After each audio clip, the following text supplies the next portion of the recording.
9월에 나와주셨을 때 또 예. 저희한테 큰 도움을 주셔가지고요.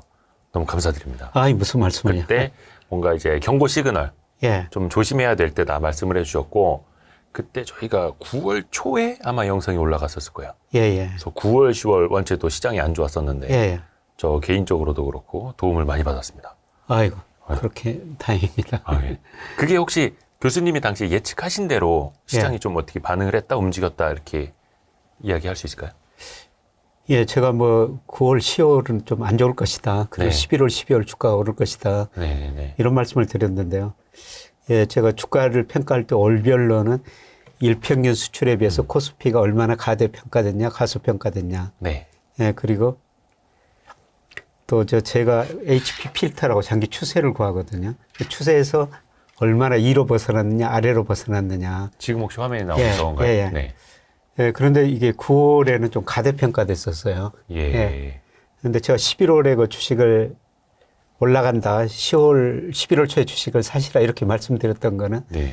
뭐 10월 말에 보니까 이 주가가 제가 또 일평균 수출 가지고 주가를 평가하는데 네. 예, 거의 지나치게 가대평가돼 버렸거든요. 아하. 가소평가. 그때는 주가가 적정 수준에 비해서 10월 말에는 완전히 저평가됐었어요. 그러니까 9월 초까지는 좀 과대평가, 예. 10월 말에는 과소평가. 예, 예. 네. 예, 그래서 이런 걸 보고 11월에 그 주식 사시는 게 좋을 것 같습니다.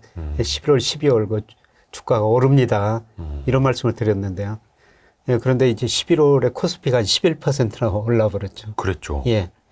예, 그런데 이제 12월 들어가지고는 주가가 거의 그 제자리 걸음하고 있거든요. 네.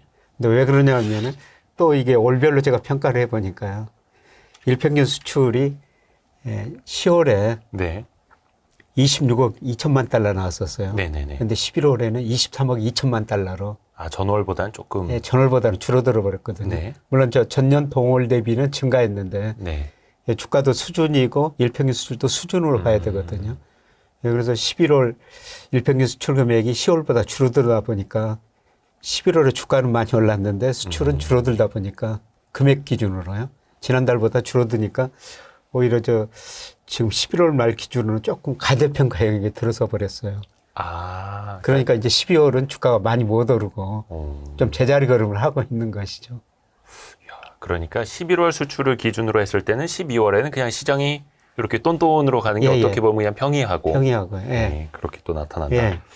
물론 이게 사실 뭐 교수님이 뭐 지수만 이렇게 맞추시는 분은 아닙니다만, 이게 펀더멘털대로만 가기는 사실은 또 쉽지가 않잖아요. 여러 대외 변수들이 있고 뭐 사람의 그렇죠. 심리도 가미가 되고 예, 있고요. 예. 뭐 그런데 제가 여러 가지 경제 변수가 좀 평가를 하거든요. 예. 물론 제 모형 다르게 갈 수도 있죠. 뭐 네. 심리도 있고 미국서 무슨 일이 벌어질 수도 있고 뭐 전 세계 무슨 일이 벌어질 수도 있는데요. 예, 그런데 제가 이런 여러 가지 경제 변수가 평가해 보면은 대체적으로 거기서는 크게 벗어나지 않더라는 겁니다. 어떤 본질적인 것, 예, 펀더멘털. 예, 예, 예. 이제 물론 여기서 위로도 벗어날 수 있고 아래로도 많이 벗어날 수 있는 건데요. 네. 제가 예상한 것보다. 예, 그런데 방향은 그렇게 제가 예상하는 방향에서는 크게 벗어나지 않더라는 겁니다. 그러니까 어떤 절대적인 수치, 뭐 높낮이, 물론 그것도 중요하지만 예. 큰 방향성을 봐라라는 예, 말씀이시네요. 그렇습니다. 예. 그러면 그 방향성으로 봤을 때 그냥 12월은 그냥 2,500선 정도에서 이렇게 있는 게 예, 왔다 갔다 하다가 예, 내년 1, 2월에는 또 좋게 나옵니다. 기회가 될 수 있다라는 예, 예, 걸까요? 아니면 좀 그렇습니다. 더 오를 수 있다. 예, 예. 뭐 그렇게 보는 거는 또 1, 2월에 수출이 좀 증가하고요. 예. 예, 그 다음에 최근에 그 유동성 관련 지표들을 보니까 증시 관련 주변 자금들이 증가하고 있어요. 예, 그동안 우리가 전체적으로 통화 증가율 M2가 한때 그 13%까지 갔는데 네. 예, 최근에 그 2.2%까지 떨어졌는데 9월에 2.5%좀 늘었고요. 예. 10월 통계가 내일 발표되거든요. 네네네. 그러면은 10월 통계도 아마 좀 증가했을 것 같습니다. 통화 증가율이. 예, 그리고 그동안 그 단기 부동자금이라고 그러는데 단기 부동자금이라는 건 뭐냐면 돈이라는 게 눈이 있어가지고 수익률이 높은 대로 언제든지 이동할 수 있는 자금들이었거든요. 그동안 돈이 은행금리가 높다 보니까 은행예금으로 많이 몰렸는데요. 은행예금으로 상대적으로 돈이 덜 들어가고 예, 이런 단기 부동자금 쪽으로 돈이 서서히 늘어나고 있습니다. 그러면 이것들은 주식 기대 수익률이 높아지면 언제든지 주식시장으로 올 수가 있다는 거죠. 예, 그래서 아마 그 일평균 수출도 내년 1, 2월 달에는 수준이 좀 높아지고요. 네. 이런 거 부동자금이 주식시장으로 저는 들어오리라 보고 있어요. 그래서 이번 거 조정 때 뭐 앞으로 3개월 정도를 내다본다면은 주식 비중을 더 늘리셔도 될 것 같다. 이런 말씀을 드리고 싶습니다. 연초에는 그러면 통상적으로 좀 수출이 좀 좋았었다라는 예. 걸 또 기반으로 하는 거고요. 예, 예, 그렇습니다. 근데 조금 저는 이제 궁금한 게 M2, 예. 광의 통화. 예.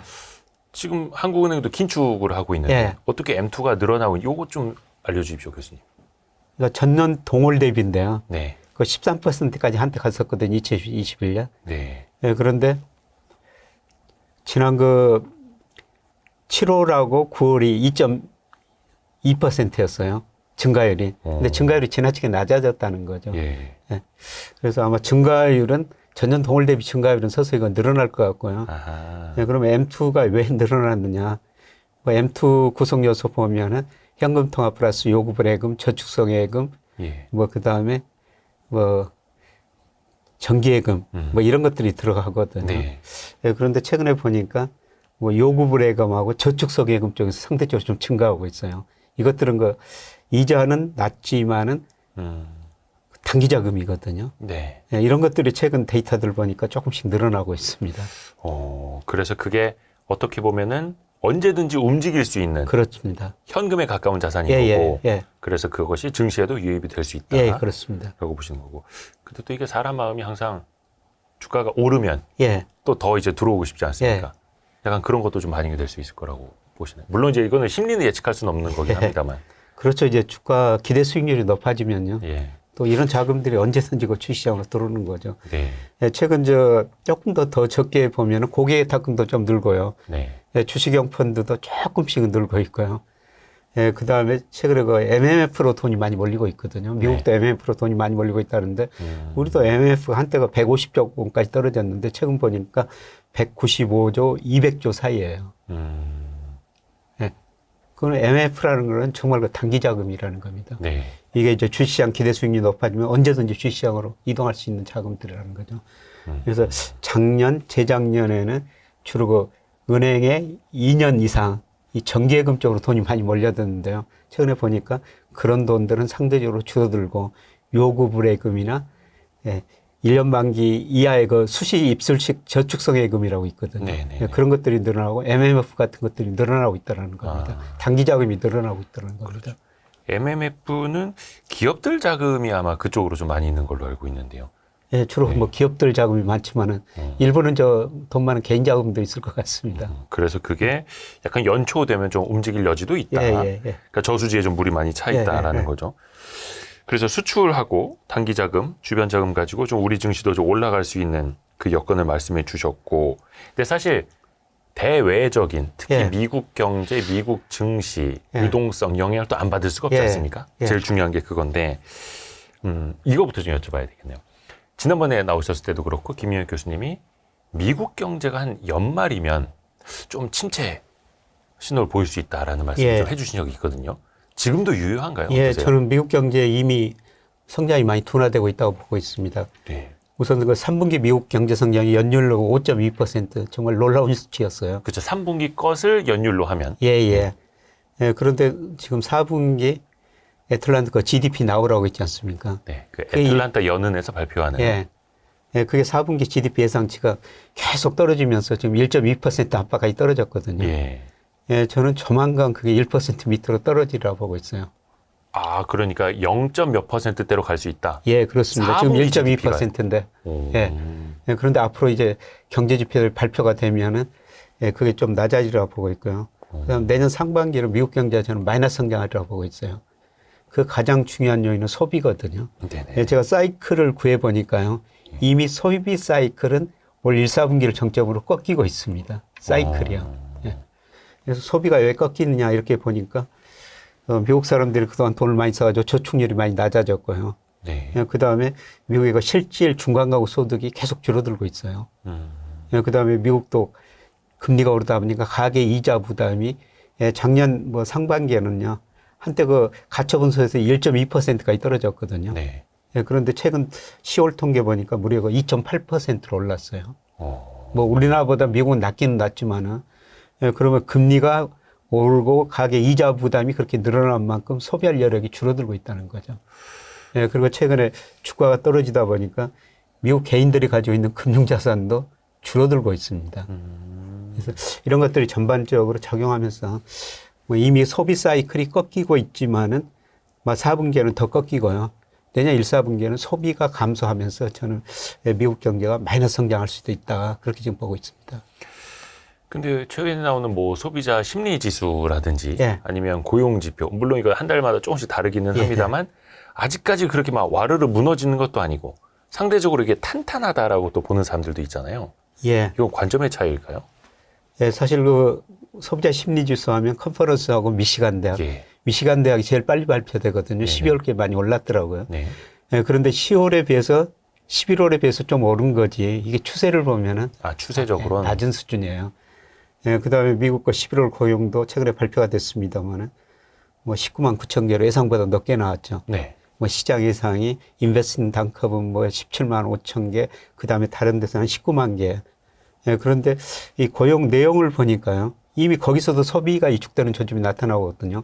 미국 고용이 늘어나는 거는 예, 그동안 자동차 파업 때문에 아하. 그 사람들이 다시 돌아왔고요. 파업했던 사람들이 돌아온 것 예. 포함되어 있고. 예. 그래서 제조업에서 한 2만 8천 개 늘었고요. 예, 그 다음에 헬스케어.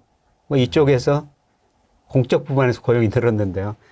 예, 그런데 그 소매 업종 부분. 네. 이거는 한 거의 3만 개 이상 줄어들었어요. 소매 쪽에서는 예, 소매 쪽에서. 어떤 뭐 리테일 서비스, 예, 뭐 리테일 판매업. 서비스. 예.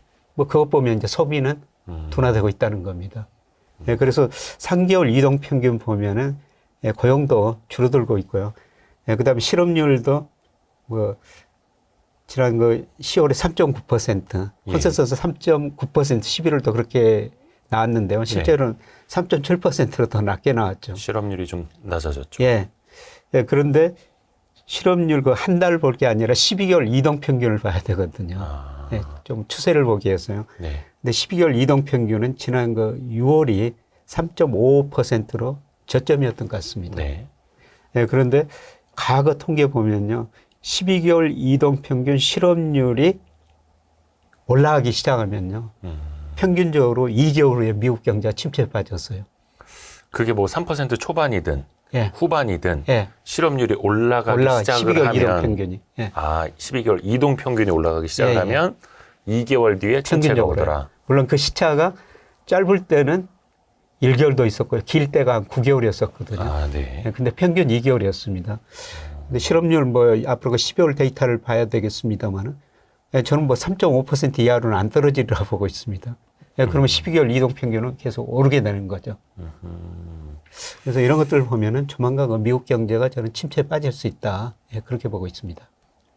그러니까 지금 당장은 아니지만 지금 미국 사람들이 소비를 줄일 수밖에 없는 환경으로 가고 있다. 예, 예, 예. 그래서 소비가 줄어들면 거의 미국 GDP 한 70% 가까이 차지하니까요. 예, 소비가. 작년 기준으로 정확히 69%입니다.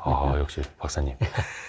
69%를 차지하니 그게 GDP에 당연히 예. 악영향 끌어내리는 요인이 될 수밖에 예. 없다.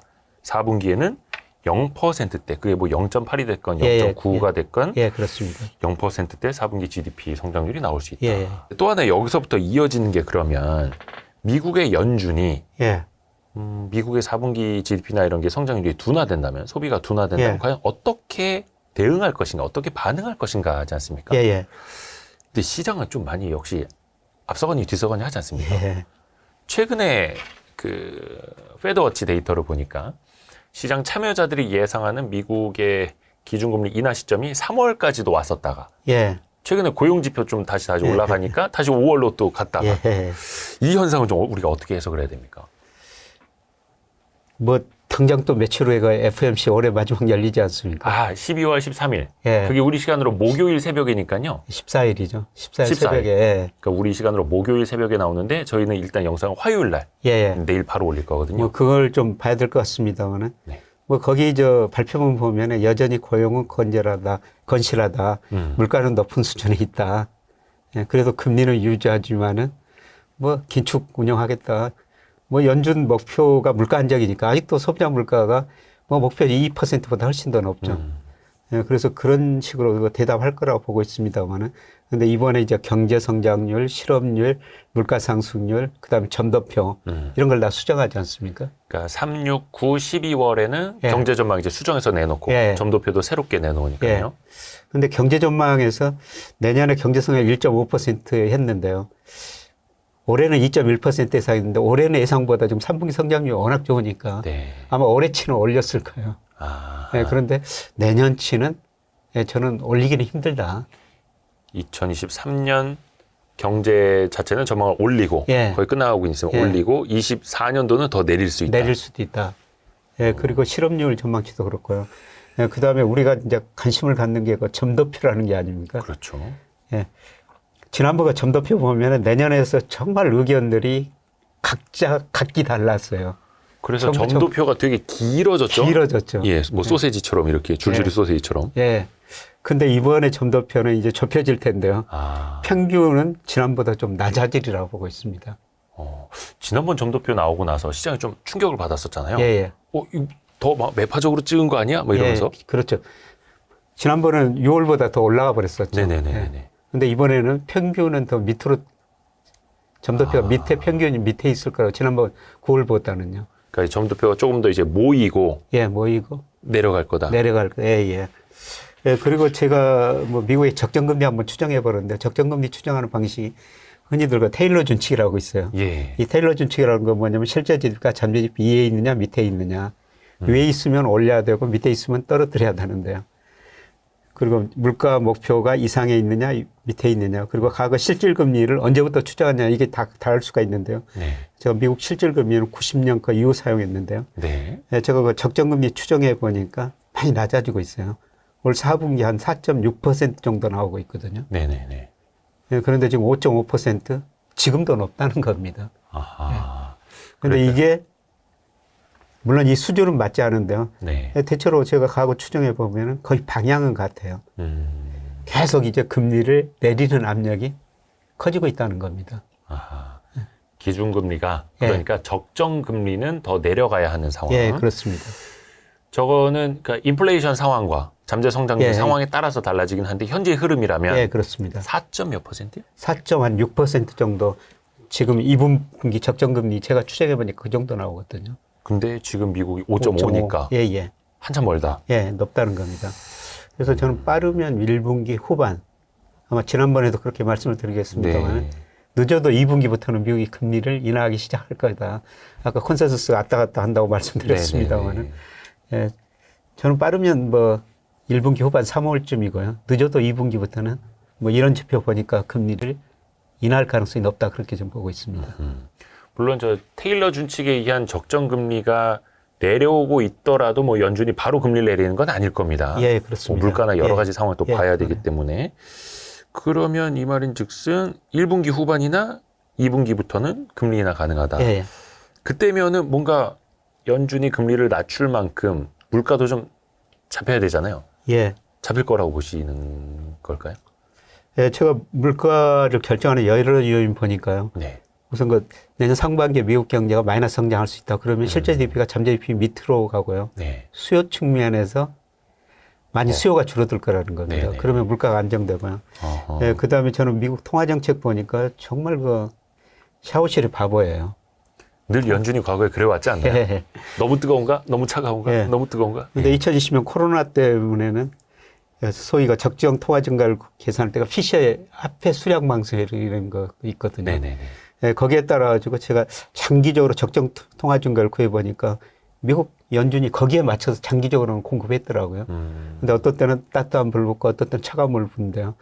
예, 그런데 2020년 코로나 때문에 경기가 위축되니까 적정 통화보다도 한 25%포인트나 더 공급해 버렸어요. 아하.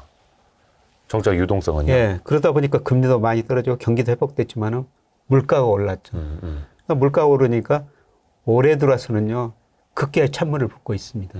그 적정 통화 증가율 보다 올해 1분기에서 3분기까지 계산해 보니까 한 10%포인트 정도 덜 공급해 버린 겁니다. 정말 빠르게 긴축하고 있다는 거죠. 예. 근데 이런 걸 제가 보니까 이런 거 초과 유동성이라고 저는 그렇게 말씀을 드렸는데 그게 한 물가의 한 7분기 정도 선행을 해요. 근데 그게 작년부터 계속 증가율이 초과 유동성이 줄어들기 시작했거든요. 이걸 보면은 미국 물가 상승률 내년에는 많이 낮아질 것이다. 낮아질 수밖에 없는 환경으로 가고 있다. 실질적으로 유동성은 그렇게 이제 축소. 예, 그것도 그렇습니다. 뭐라 해야 될까? 좀 과하게 찬물을 붓고 있는 상황. 그러면은 시간을 두고 고용 지표도 역시 이제 좀 내려올 거라고 보시는 거고요. 아까 뭐 다른 데는 괜찮은데 뭐 소매 관련 고용 거 줄어들겠다. 이게 소비 둔화를 이야기하는 것이다. 그리고 저는 미국 고용을 보면서 정말 탄력적이거든요. 예를 들어서 2020년 3, 4월 달에 코로나가 일어나면서 소비가 줄어들고 경제 성장을 크게 떨어지니까 그 2달 사이에 미국 비농업분에서 고용이 2,194만 개 줄어들어 버리더라고요. 그 이전에 10년 동안 거의 늘었던 일자리를 단 2달 사이에 줄여버린 나라가 미국이란 나라는 거예요. 그러면 제가 예상한 대로 소비가 줄어들면은 미국 기업 매출 줄어들고 이익이 줄어들죠. 그러면 기업 CEO 입장에서는 내가 그동안 일자리를 너무 많이 만들어 놨구나. 갑자기 줄여버릴 수가 있다는 겁니다. 나오지 마세요. 바로. 그래서 내년 상반기 한번 지켜봐야 되겠습니다만 저는 고용도 급감하리라고 보고 있습니다. 그래서 약간 이제 샤워실의 바보가 너무 이제 과도하게 찬물을 부어버린 그 영향이 이제 미국 경제에 싹 올 것이다. 혹시 그러면 내년 1분기 후반이나 2분기 초에 금리를 내린다면 그때쯤이라면 이게 우리가 속된 말로 말해서 보험성이나 그러니까 경기가 안 좋아질까 봐 미리 인하하는 게 아니라 그 상황에 가면 금리를 내릴 수밖에 없어서 내리는 상황일까요? 저는 그렇게 보고 있습니다. 특히 이제 12월, 1, 2월 가면은 통계들이 계속 실물 경제 통계들이 안 좋으리라고 보고 있거든요. 그러면 그런 통계 보고 아마 연준이 금리를 내릴 수밖에 없는 상황이 아닌가. 그런데 금리 내리면은 주가 오른다고 그러는데요. 그런데 제가 내년 한 해 주가를 예측해 보니까 내년 3월에서 2분기가 제일 어렵게 나와요. 3월에서 2분기로 넘어가는 그 시기요? 그때 왜 그러냐면은 금리는 내리고 미 국채 수익률 지금 5%에서 지금 4.2%로 10년짜리가 떨어졌지만 빠르게 내려왔죠. 내년 상반기 3, 4월엔 더 떨어지라고 보고 있습니다. 근데 금리는 떨어지지만은 그게 경기가 나빠서 떨어진다는 겁니다. 그래서 우리가 주가를 결정하는 가장 단순한 식이 그냥 금리하고 기업 수익 증가율이지 않습니까? 금리가 떨어지더라도 기업 수익률이 더 낮아져 버리면 주가는 떨어질 수밖에 없다는 거죠. 그래서 조금 더 계속 경제 지표 지켜봐야 되겠습니다만은 제가 가지고 있는 모델로 하면은 내년 2분기는 리스크 관리를 좀 하시는 게 좋을 것 같습니다. 2분기요? 아마 3, 4월 무렵이라고 저는 보고 있는데요. 구체적으로 올해는 조금 시차가 있을 수가 있습니다만은 아까 제가 1, 2월까지는 되죠, 뭐. 또 모시면 됩니다. 1, 2월까지는 아까 주가 괜찮을 것이다 이런 말씀을 드렸는데요. 그때 좀 주식 비중을 줄이고 그러니까 중요한 거는 미국이나 우리나라 주가나 지금 추세적으로 계속 대세 상승이 아니라는 거죠. 박스권이라는 겁니다. 내년에도. 이게 대세 상승장은 아직은 아니고 뭔가 이제 뒤뚱뒤뚱 하는데 금리를 내리려면 뭔가 경제 지표가 확실히 안 좋아지는 게 나타나야 하는 거고 경제 지표가 실제로 안 좋게 나타나면 시장은 좀 충격을 받을 수밖에 없다. 그렇습니다. 그게 내년 3, 4월 이 무렵이 아닌가 생각됩니다. 그게 미국 연준이 뭔가 보험성으로 선제적으로 금리를 인하해주면 약간 증시도 좀 막 이렇게 좋아할 수는 있겠지만 그럴 가능성은 굉장히 좀 낮게 보시는 거고요. 근데 통화 정책은 선제적이어야 되는데요. 사실 선제적이가 막상. 굉장히 힘들죠. 현재 경제 지표 보고 금통위원이나 미국 FOMC 위원들이 현재 경제 지표를 보고 통화 정책을 결정하니까. 대표적으로 우리나라 한국은행 통화 정책 방향 결정할 때요. 2008년 8월에 금리를 인상한 적이 있었어요. 2008년 8월이요? 리먼 브라더스 파산하기 한 달 전에요? 한 달도 안 됐습니다. 바로 직전이었습니다. 직전이었나요? 그때 물가 오른다고 경기 좋다고 2008월에 금리를 올렸는데 바로 며칠 후에 리먼 브라더스 파산했죠. 그러니까 미래를 내다보기 힘들고 선제적인 통화 정책 굉장히 힘들다는 거죠. 그랬다가 또 이제 물가 못 잡고 막 이럴 수 있으니까요, 지금.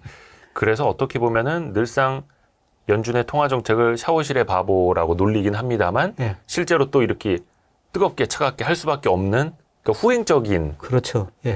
그 조직일 수도 있는 거고요. 예. 그러니까 파월 연준 의장도 뭐 2020년, 2021년 물가 안 올라 별거야. 별거 없어. 그랬는데 이제 물가가 작년에 9%까지 오르니까 작년에 그 금리 이거 2월에 0.25% 거기서 올 7월에 5.50%까지 올려버린 거 아닙니까? 0.75씩 막 한 번에 예, 자이언트 스텝으로 올렸던 건데 그게 이제 반대의 상황이 되더라도 뭐 크게 다르지는 않을 것이다. 예, 그렇습니다. 근데 그 중요한 거는 역시나 증시가 충격을 안 받을 수가 없다. 예, 그렇습니다. 물론 이게 뭐 시점으로는 또 상황에 따라서 달라질 수는 있겠습니다만 또 연초에 또 교수님 또 모셔야겠네. 그러면 이거를 사람들에게는 뭔가 조금 기회로 삼아야 되기는 하는데 근데 지금 이제 교수님이 제시해 주신 로드맵은 뭐 1, 2월까지는 이제 괜찮게 가는 거고 예. 그러면은 3, 4월에는 좀 리스크 관리가 필요하다. 예. 근데 이제 제가 알기로는 미국 연준의 통화정책회의가 3월, 5월, 6월 이렇게 되는 걸로 알고 있거든요.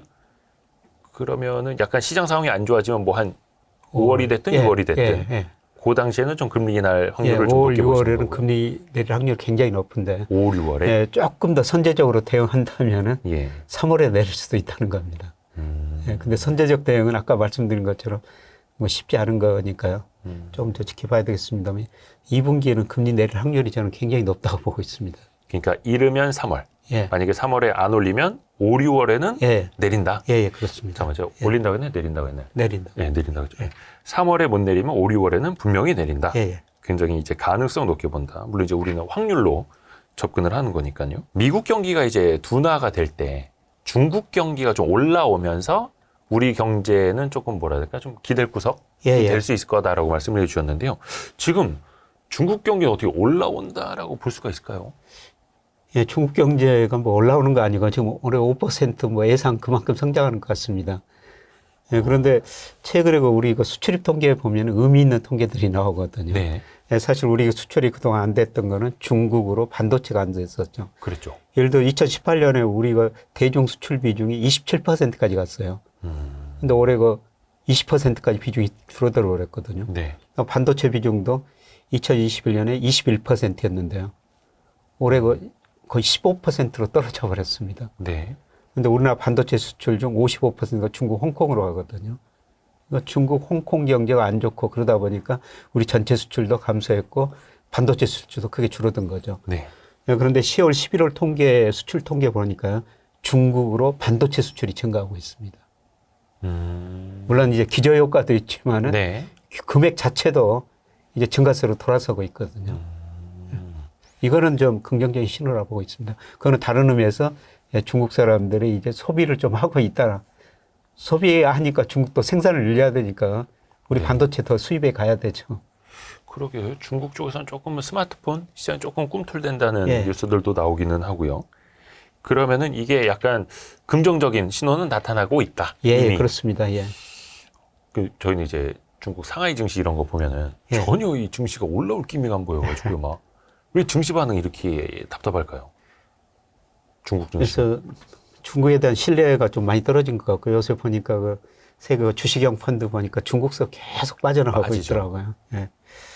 예, 그런데 그럴수록 네. 우리가 중국에 이제 시장에 더 관심을 가져야 된다.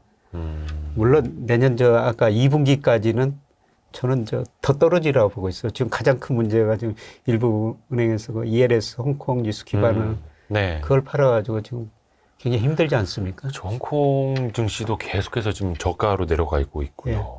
올해 그 세계 주가가 지난주까지 보니까 세계 평균 지수가 한 13% 올랐더라고요. 세계 평균이요. 예. 예, 그런데 홍콩은 마이너스 5%, 중국 상하이 종합주가 지수 한 마이너스 2%. 뭐 두 나라만 주가가 떨어진 거거든요. 예. 예, 그런데 상대적으로 보면 이게 주가가 떨어지면 떨어질 수있을수록 저평가형에 들어섰다. 물론 내년 2분기까지는 저는 좀 리스크 관리해야 되고요. 아까 중국 증시에 대해서는 세계 모든 증시가요. 예? 세계 모든 증시가. 아까 우리나라 주가가 미국 주가가 아까 3, 4월에 내년 2분기에 좀 안 좋아질 수 있다. 네. 이런 말씀을 드렸습니다. 네. 뭐 마찬가지로 생각해요. 네, 그런데 뭐 중국 주가는 그래서 미리서 많이 떨어졌으니까 이제 상대적으로는 그때 덜 떨어질 것이다. 예, 그리고 내년에는 전체적으로 저는 미국 주가보다는 중국 주가가 더 좋지 않을까 이렇게 생각합니다. 예, 제가 명목 GDP로 주가를 평가해 가지고 적정 수준이 얼마인가, 그래서 우리 주가도 저평가돼 있습니다, 이렇게 말씀을 드리는데요. 이거는 저 미국 명목 GDP 올해 6.5% 성장한다고 가정하고 예. 미국 그 적정 수준 추정해 보면요, S&P 500이 3,720 정도 나와요. 지금 4,600이니까 미국 주가는 가대평가됐죠. 고평가돼 있다. 예. 저거는 명목 GDP에 대해서. 예, 명목 GDP로 장기적으로 보면은 어느 나라하고 보든지 이거 명목 GDP 주가가 따라갑니다. 네. 우리나라 마찬가지고요. 예, 그런데 중국은 지금 연말 적정 수준이 한 3,452 정도 나와요. 예. 상하이 종합주가 지수가요. 예, 그런데 지금 뭐 3,000 안팎이니까 중국 주가는 저평가되어 있는 거죠. 뭐 내년에는 명목 GDP가 중국이 한 5% 정도 증가할 거예요. 네. 그러면 이 수준이라면 주가 저평가 정도가 너무 크다는 거죠. 물론 과거에도 저 정도의 갭이 벌어진 때가 있기는 있었습니다만 언젠간 다시 본질 가치의 회귀가 그렇죠. 됐다라는 거죠. 예, 이 추세에선 접근했다가 또 위로 가는 경우도 있다는 거죠. 위로 가는 경우도 예. 있었고. 예. 그래서 항상 뭐 증시는 고평가 저평가를 반복하는 거긴 한데 지금은 저평가 구간이다. 그래서 내년에는 중국 주가가 뭐 아마 내년 1분기쯤에 바닥을 치고요. 네. 내년 하반기로 갈수록 이 적정 수준에 계속 접근해가는 과정이 전개될 거라는 겁니다. 그런데 미국 주가는 앞서 말씀드렸습니다만 너무 높다. 아직. 그래서 내년에는 오히려 저는 올해 제일 어려운 거 중국 주가, 그다음에 올해 주가가 많이 오르는 저 미국 같은 나라는 상대적으로 수익률이 좀 낮으리라고 보고 있습니다. 그러면 2024년 연간 기대 수익률은 오히려 미국보다 중국이 더 높을 것이다. 그렇게 보고 있습니다. 근데 이게 사실 이제 본질 가치에 펀더멘털에 명목 GDP에 수렴해 간다 하더라도 뭔가 이제 촉매제 같은 게 좀 있어야 되지 않습니까? 물론 그걸 다 우리가 예측하기는 어렵겠습니다만 어떤 식으로 돌아설 수 있을까요? 촉매제라는 게 이제 투자자들이 평가를 하게 되는 거 아니겠습니까? 주가가 많이 올랐는지 저평가됐는지. 뭐 저평가됐다면 외국인들도 올해 지금 주식 계속 중국 주식 팔고 있는데 뭐 저평가됐다면 다시 외국인들이 들어오겠죠. 그리고 중국 경제가 그동안 코로나 규제 하나 하면서 소비가 증가할 것이다 이런 기대했는데요. 네. 사실 그만큼 기대만큼은 증가에 안 나타났거든요. 그렇죠. 그런데 중국 거 저축률이 굉장히 높습니다. 저축률이. 저축률이 높고 중국 금리 굉장히 낮죠. 네. 저는 금리가 그 나라 경제 상황뿐만이 아니라 소비자한테 하는 이야기가 있던데 미국 금리는 굉장히 높습니다. 네. 미국 금리가 높다는 거는 미국 사람들 그동안 소비를 너무 많이 했기 때문에 미국은 가계가 소비 좀 줄여야 된다. 그런 의미고요. 중국은 지금 금리가 굉장히 낮습니다. 중국 사람들한테 이 금리가 이야기하는 거는 너네 좀 소비 좀 하고 살아라. 나가서 돈 써라. 예. 그리고 미국 아까 저축률은 굉장히 낮아졌다고 말씀드렸지만 중국은 지금 높거든요. 또 금리도 낮고. 그래서 내년에 중국 소비가 증가하리라고 보고 있어요. 물론 투자는 감소하면서 성장률은 4 내지 5% 사이일 텐데요. 중국 성장 구조가 소비 중심으로 바뀔 거라는 겁니다. 중국의 성장 구조가 소비 중심으로 바뀐다. 예, 그렇습니다. 미국처럼요. 물론 미국만큼 아니겠습니다만. 미국은 지금 아까 소비가 GDP에서 차지하는 비중이 69%인데 중국은 38%예요. 작년 기준으로. 민간 소비가요. 네. 그것도 많이 내려온 거죠. 조금씩 올라가고 있습니다. 올라가고 있어요? 예. 그렇게 부진하다고 해도? 예, 34%까지 떨어졌다가 지금 38%까지 올라갔거든요. 서서히 지금 올라가는 추세입니다. 대신 GDP에서 투자 비중이 한때 47%까지 갔어요. 근데 이게 지금 45% 안팎으로 떨어졌고요. 중국 경제 최근에 보면은 계속 이제 투자 비중은 줄어들고 소비 비중은 늘어나는 이런 성장 구조가 바뀌고 있습니다. 어떻게 보면 그만큼 투자 비중이 더 많이 안 좋아지는 걸 수도 있겠습니다만 어찌됐든 간에 소비 비중은 올라오고 있고 그렇죠. 그거는 경제의 어떤 구조 자체가 조금씩 변하고 있는 상황이니까. 그러니까 투자가 45% 이 정도 차지한 게 줄어드니까 중국 경제 성장이 낮아질 수밖에 없죠. 그렇죠. 그런데 중국 경제가 예를 들어서 2020년 코로나 때문에 전 세계 경제가 마이너스 2.8% 성장했는데요. 세계 경제가 마이너스 2.8% 성장한 건 1930년대 대공황이 처음이었거든요. 그런데 그때도 중국 경제는 2.3% 마이너스 성장을 안 했습니다. 네네네. 그때 거의 중국이 버팀목 역할을 해줬다고 그랬었죠.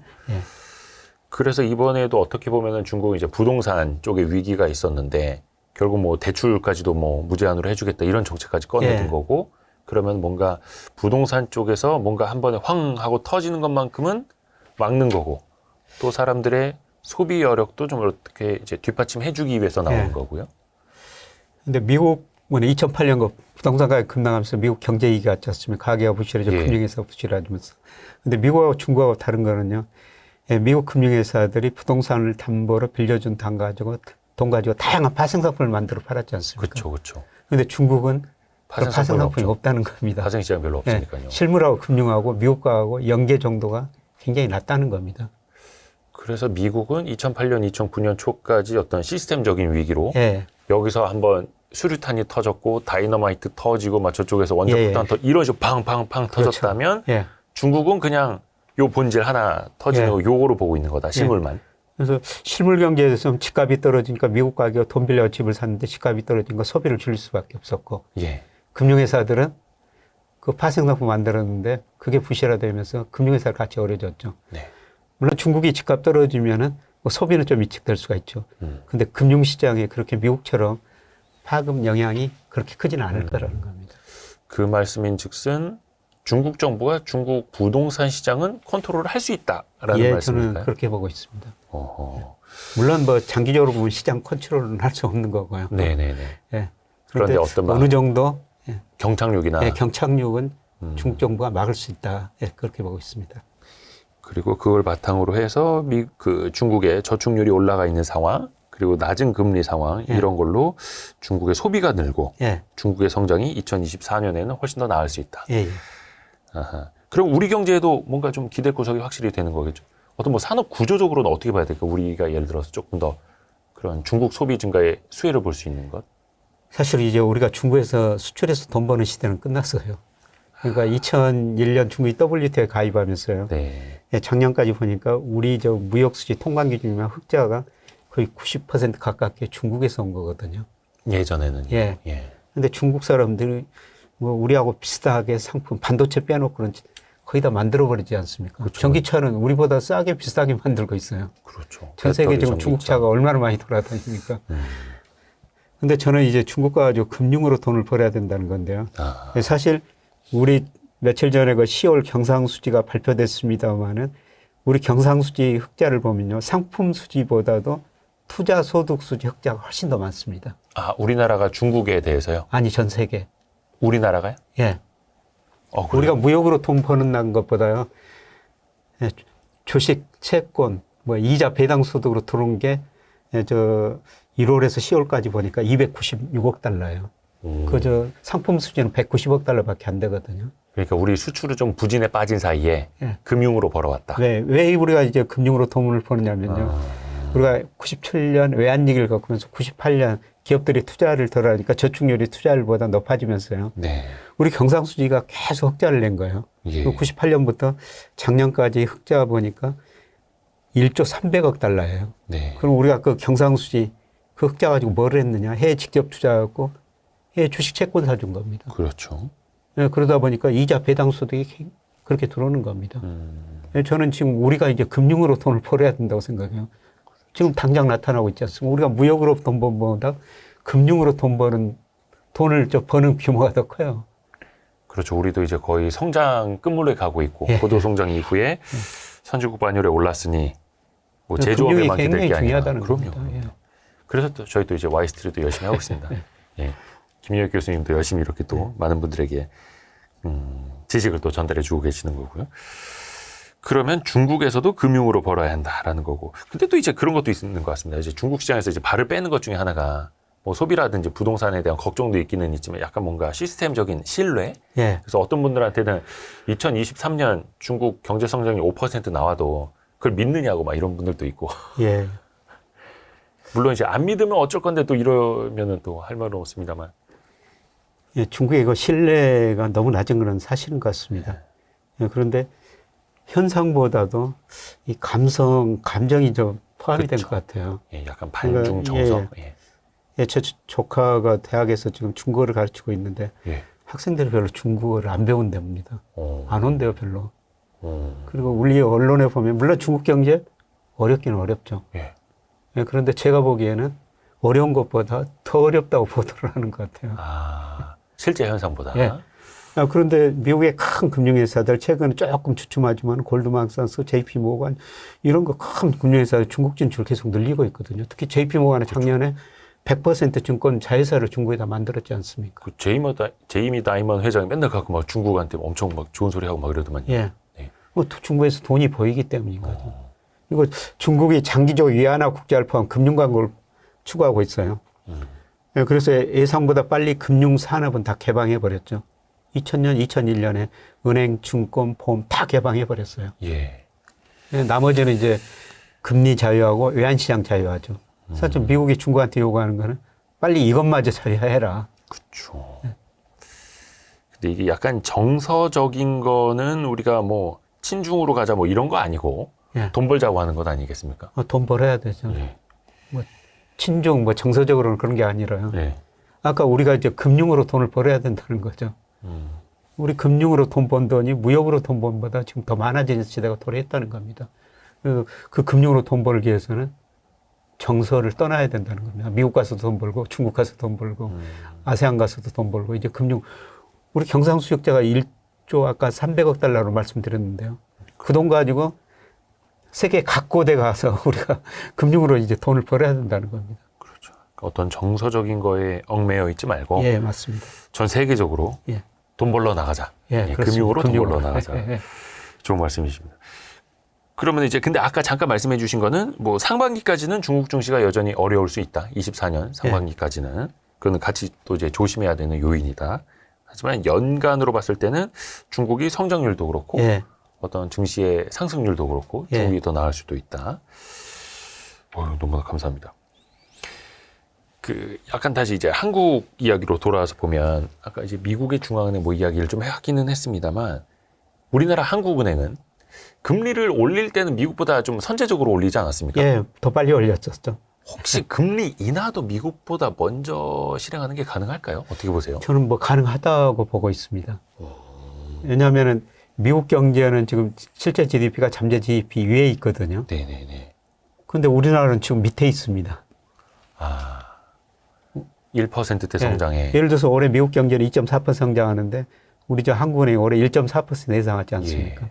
근데 그 정도 예상하고 실제 GDP 해보면 제가 잠재 GDP 수준 추정하면 그 밑에 있어. 미국은 지금 위에 있는데.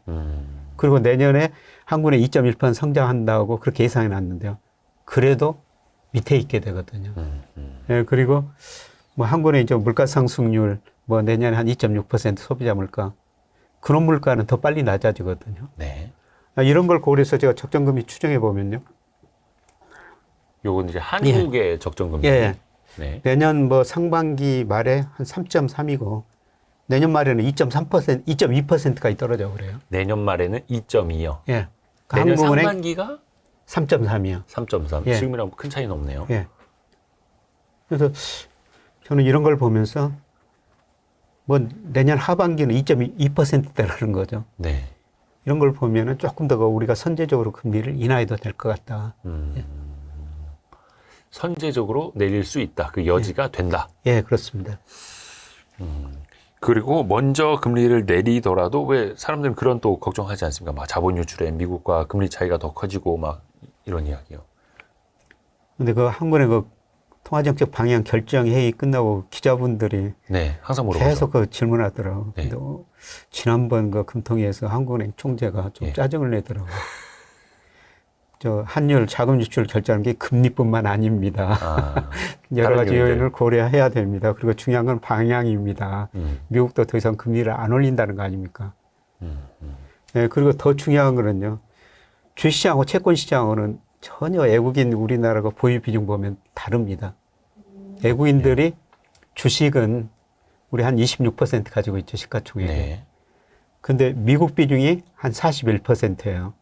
그 중에서 미국에서 갖고 있는 게 예. 40%가 넘는다. 네, 채권은 상장 채권을 한 외국인들 우리 10% 가지고 있는데요. 국가별로는 발표가 안 하는데요. 네. 아세안 비중이 47% 아시아 비중이. 아하. 그 다음에 유럽 비중이 한 30%. 둘이 합치면 77%예요.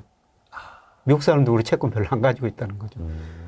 근데 따지고 보면은 아시아 아시아 중에서 우리나라처럼 금리 높은 나라가 지금 없거든요. 네네네. 우리가 일본보다도 한참 높죠. 훨씬 높고, 예, 그 다음에 최근에 어떤 분이 싱가포르 갔는데, 네. 예, 광고가 0.2% 은행의 우대금리래요, 그게. 싱가포르요? 예. 금리가 그렇게 낮아요? 예.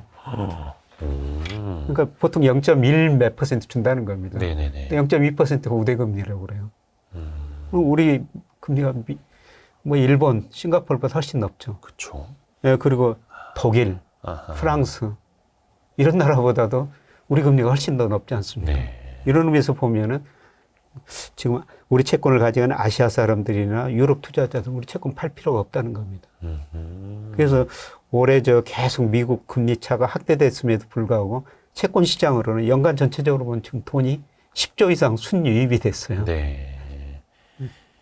그러니까 우리 기준금리는 3.5%고 미국은 5.5%여서 네. 격차가 너무 커서 외화다 막 유출되고 이럴 네. 줄 알았는데 그게 아니다. 예, 종합적으로 보고 다른 나라랑도 비교해 보면 예, 그렇습니다. 우리는 절대적으로 낮은 수준이 아니다. 예, 그렇습니다.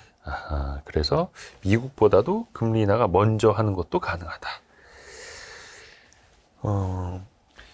우리 산업별로 좀 이야기를 놓고 보자면 앞에서도 미국의 소비 침체, 경기 악화를 좀 이야기를 해주셨는데 혹시나 산업별로는 어떤 영향이 있을까요?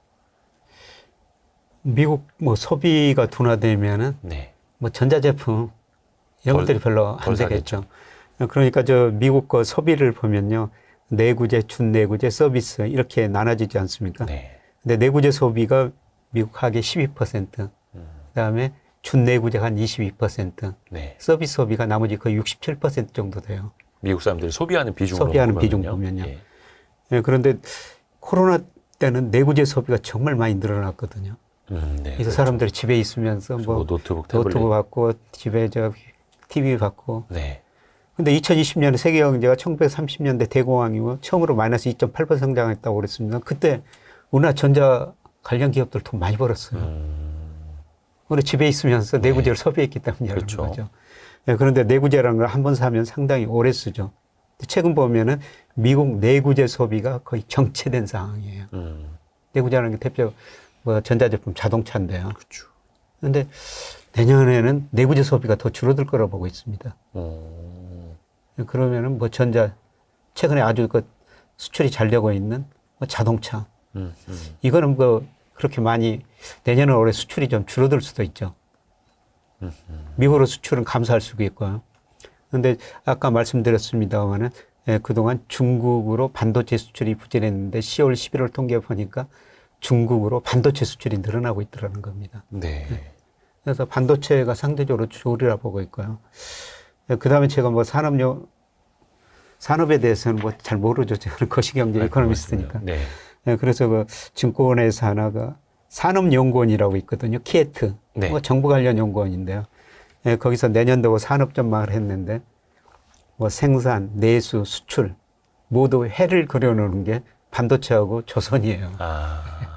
산업 전망. 예, 산업 전망에서.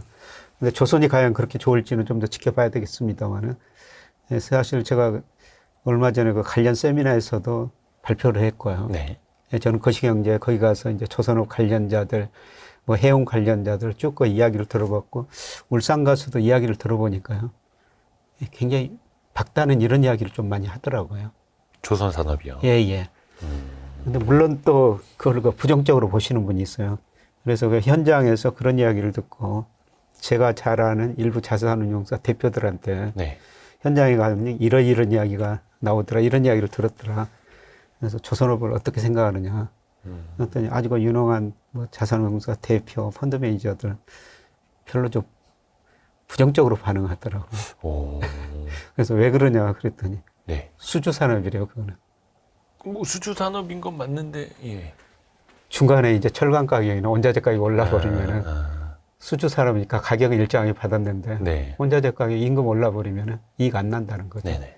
지금은 좋지만은 예를 들어 내년에 세계 경제 나빠지고 해운 경기 나빠지면은 또 해운업자들이 수주를 가감히 줄여들 거라는 겁니다. 네네네.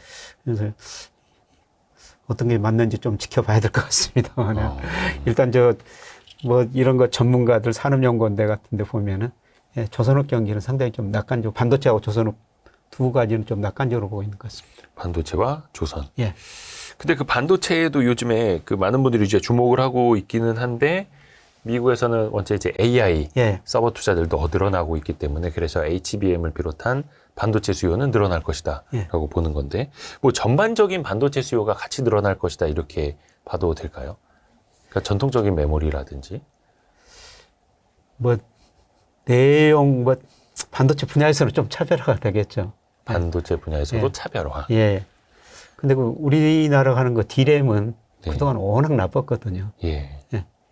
이쪽에는 뭐 기저효과도 있지만은 뭐 내년은 상대적으로 수출 증가율이 높게 나타날 것 같아요. 수출 증가율이. 예, 예. 그러니까 반도체 수출 중국으로, 증가율이. 예. 예. 아세안 쪽으로요. 아, 예. 중국을 필두로 해서. 예. 그러면은 이거는 약간 그 전통적인 메모리 반도체하고 예. 낸드 플래시 같은 것도 예, 이야기하는 그렇습니다. 거겠네요. 그러니까 미국 쪽에서는 AI 반도체, 예. 근데 중국 쪽에서는 전통 예. 반도체가 좀 수요가 늘어날 것이다. 예. 이게 많은 분들이 지금 엔화 투자에 정말 관심을 많이 갖고 예. 계시더라고요. 예. 엔화가 기록적인 이제 약세를 보이고 있기 때문에 예. 한 달 전쯤이었나요? 뭐 870원까지 갔었죠. 100엔당. 예. 예. 860원. 860엔트까지 갔어요. 예. 860원까지 갔었죠. 예. 근데 지금 물론 뭐 한 910원 뭐 이렇게 올라오기는 예. 했습니다만 예. 물론 그때 사신 분들은 잘하신 걸 텐데 지금 시점에서 이게 엔화 투자는 뭐 괜찮을 거라고 보세요. 어떠세요? 저는 뭐 괜찮을 거로 보고 있는데요. 네네네. 예, 그런데 이 그림이 저 의미 있는 그림이라고 생각하는데 네.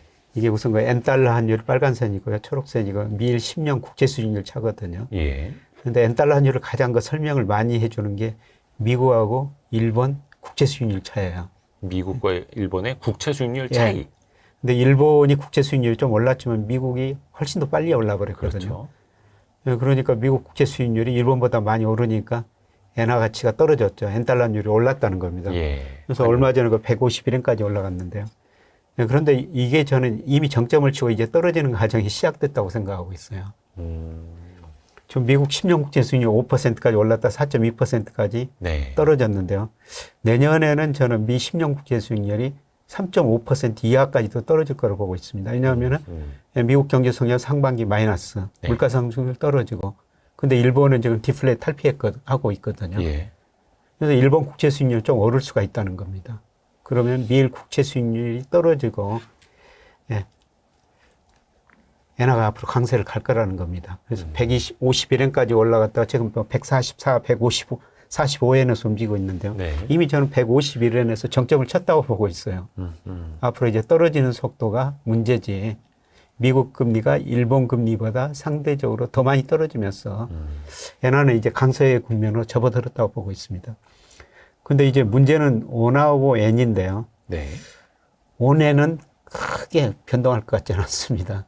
그래서 원엔 환율이요? 예, 뭐 지금 뭐 860원까지 떨어졌다고 900원 안팎인데요. 네. 그래서 많이 올라봤죠. 950원 안팎이라고 보고 있거든요. 예, 그래서 엔화 투자하는 것도 좀 괜찮기는 괜찮은데 네. 예, 제가 드리고 싶은 말씀은 작년 말 기준으로 우리 국민들이 해외 주식 투자를 하는데요. 미국 비중이 61%예요. 네. 일본 비중 3%밖에 안 됩니다. 아. 근데 제가 드리고 싶은 말씀은 미국 비중 61%는 너무 높다.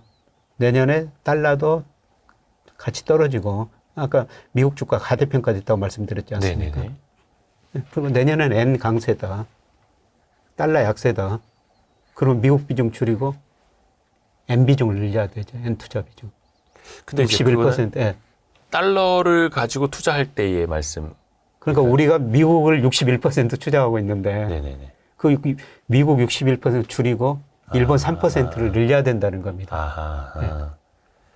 근데 약간 달러가 좀 약세로 가면 네. 원화도 강세로 갈 수 있고 예. 엔화도 강세로 그러니까요. 간다면 우리는 이제 원화를 가지고 엔화를 사는 입장이라면 예. 이게 그러면 이제 큰 이익은 없을 겁니다. 그죠.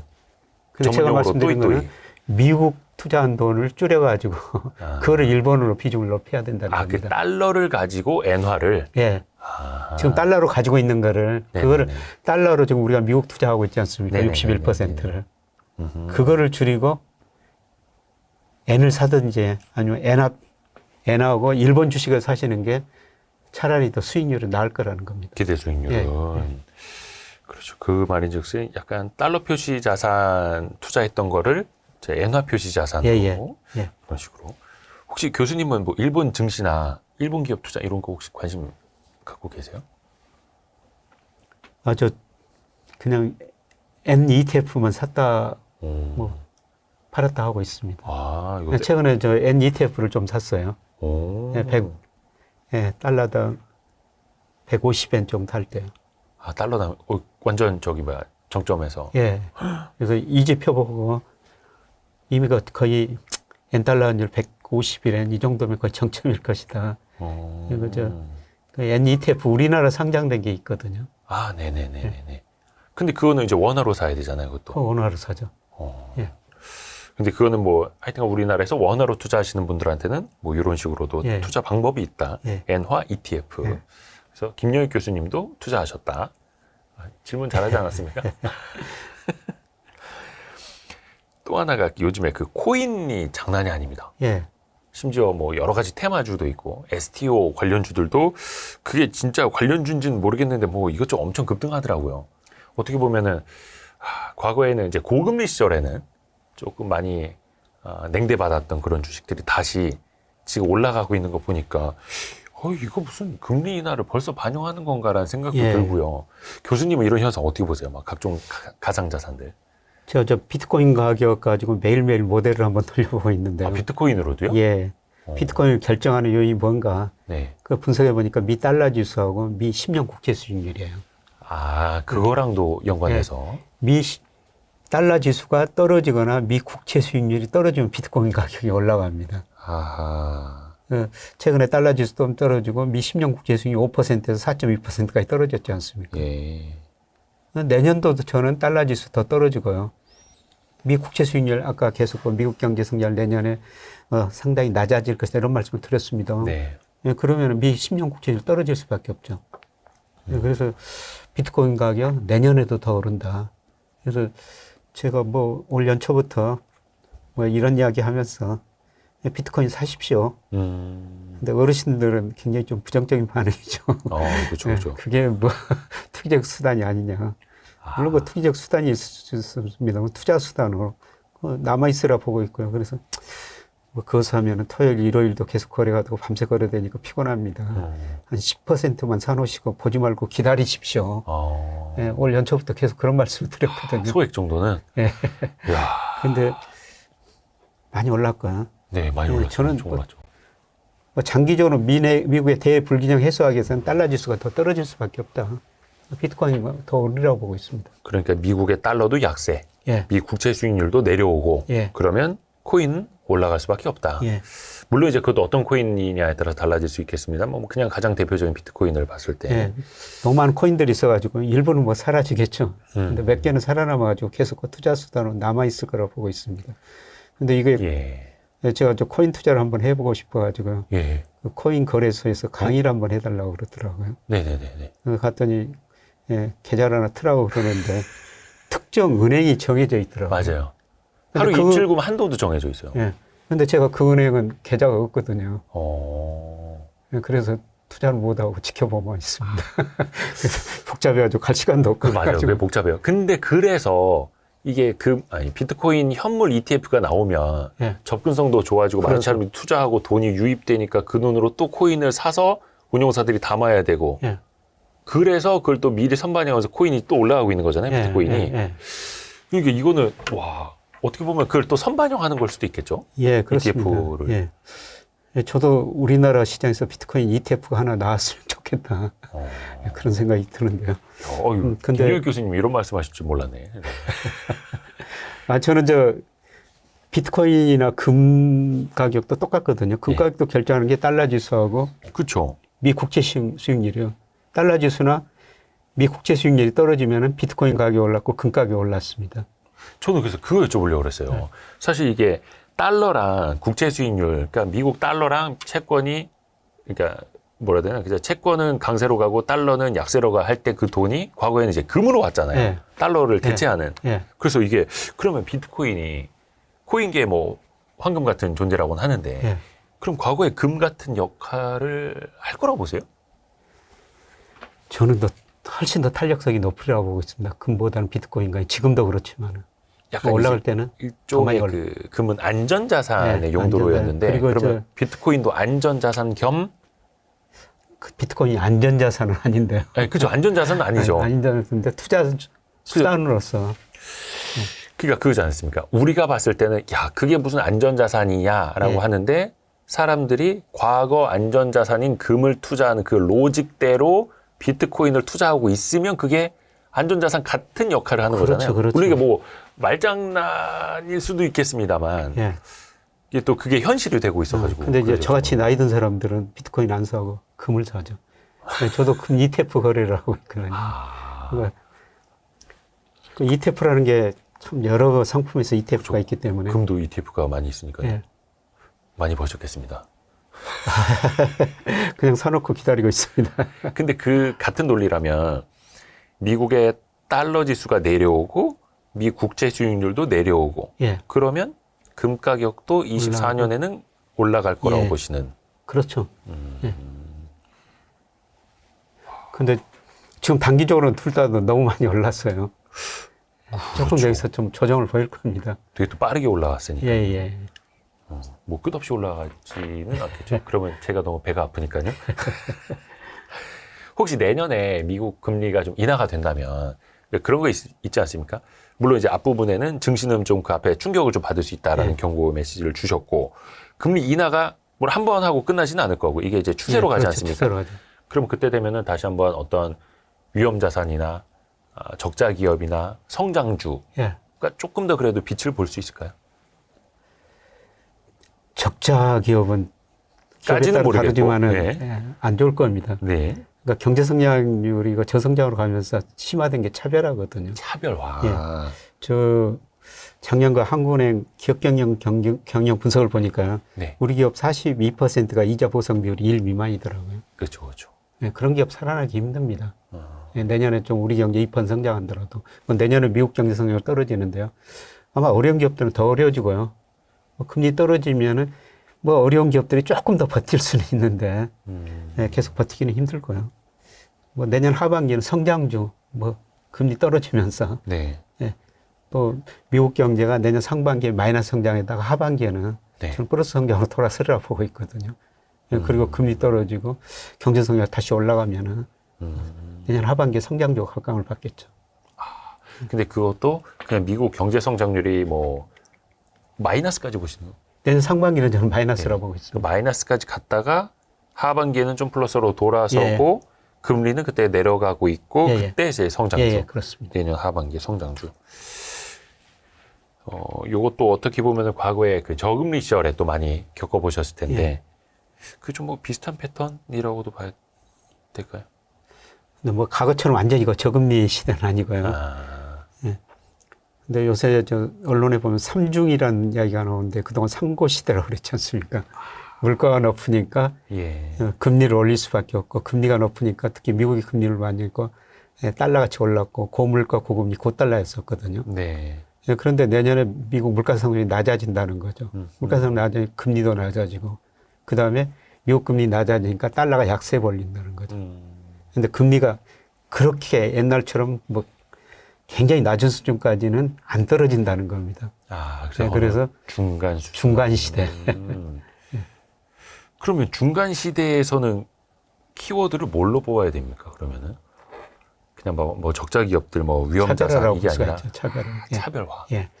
중간 시대 금리가 많이 안 떨어지니까 적자 기업들이 계속 살아날 수가 없고요. 그래서 최근에 저 하버드 비즈니스 리뷰 보니까 네. 이런 내년 경제 상황 예상하면서 그 리질런트 컴퍼니 레질런스라고 있지 않습니까? 탄력성 있는 우리말로. 네네네. 죄송합니다. 저 못 알아들어가지고. 네네네. 리질런스 네네네. 발음이 별로 안 좋네. 네, 아닙니다. 어서 그러니까 들어본 것 같긴 합니다. 리질런트 컴퍼니. 예. 이거를 기업들이 그렇게 대응해야 된다는 겁니다. 뭔가 뭐 회복 탄력성이라고. 회복 탄력성. 예, 예. 그러니까 내년 상반기에 어렵지만은 예를 들어서 이런 걸 준비하고 현금을 많이 가지고 있는 기업이나 그동안 이익을 안 나는 분야는 그냥 구조조정하고 현금을 많이 가지고 있으면은 굉장히 탄력성 있게 또 대응할 수가 있다는 겁니다. 저는 투자도 마찬가지로 생각하고 있어요. 약간 내년은 좀 탄력성 있게 대응해야 된다. 22년, 23년 좀 어려움을 겪었지만 예. 뭔가 좀 체력이 있어서 치고 올라갈 수 있는 기업과 예. 그냥 똑같이 그냥 이렇게 있는 기업들은 확실히 차별해야 될 그렇죠. 것이다. 예, 지금 제가 어떤 회사들 보면은 참 사업 분야가 있는데 그거 계속 적자나거든요. 네네네. 그걸 제가 보기에는 빨리 구조조정 해야 되는데 구조조정 못 하더라고요. 그런 것들은 그런 기업들 때문에 그런 분야 때문에 올라갈 때 이익이 상당히 줄어들 수 있죠. 근데 그런 것들을 구조조정 해놓은 기업이라면은 아하. 현금도 가지고 있고 또 새로운 산업에도 진출할 수 있고 뭐 탄력적으로 회복될 수가 있죠. 어려울 때 고금리 시절에 구조조정을 선제적으로 해놓은 기업이 올라갈 때는 그렇죠. 훨씬 더 탄력적으로. 그러면 24년 키워드는 차별화와 회복 탄력성이 되는군요. 그렇죠. 혹시 그 구조조정을 끝내놓은 기업들이 좀 어디 보이십니까? 이 회복 탄력성 이제 막 저희 태엽 감고 있고 막 고무줄이 만큼 당겨놓은 기업들 혹시? 뭐 그런 기업은 제가 구체적으로 이야기하기는. 듣고 싶은데.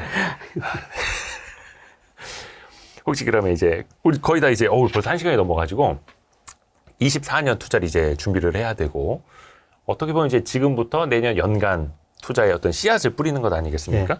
그런 분들께 좀 마지막으로 조언 한 말씀 부탁드립니다. 가장 중요한 건 내년에도 우리가 이야기하는 대세 상승이 아니다. 3,000 넘어가지고 지난 고점 3,300 그건 넘는 장은 아니다. 네네. 내년에도 박스권이다. 그래서 이 박스권에 따라 가지고 뭐 산업 공부, 기업 공부를 더 열심히 해야 되고요.